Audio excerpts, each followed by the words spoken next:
This is the Sweet Autumn Clematis that decorates the space between our two garage doors, especially in autumn with its profuse flowers. It's a group 3 clematis, therefore you want to prune it in spring, but it's so huge and burly by the end of the growing season, it just has to come down.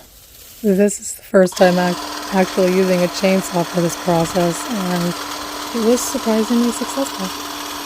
I still had to do some snipping of branches or stems that flipped over forward, and this happens because I don't have a very tall trellis.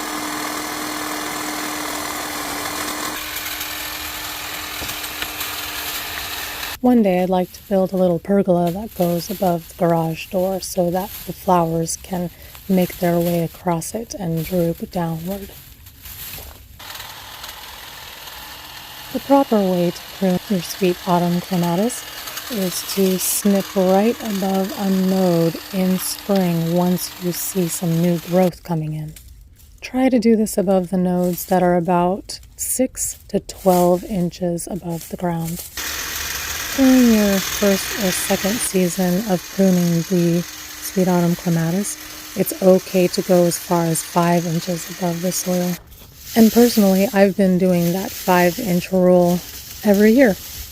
In fact, I've actually just been cutting above the lowest node where I see new growth.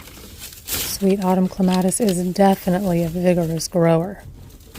The chainsaw helped me cut the bottom portion, but this whole top portion still needs to be pulled out.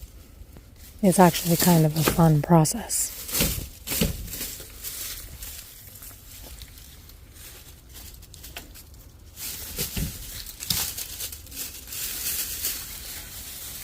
All that green you see up there is not even connected to anything down in the soil, so it's all going to turn brown anyway. I'll get it later. And here, I'm trying to get it loose from the light that it has wrapped itself around.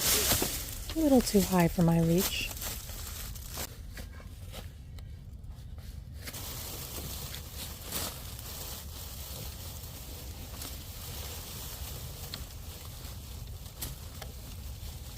This part was quite frustrating, especially because my arms started hurting. But look at all that sweet clematis confetti.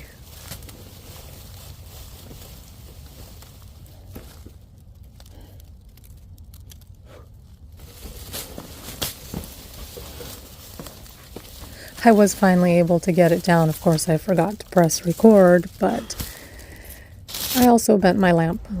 Whoops.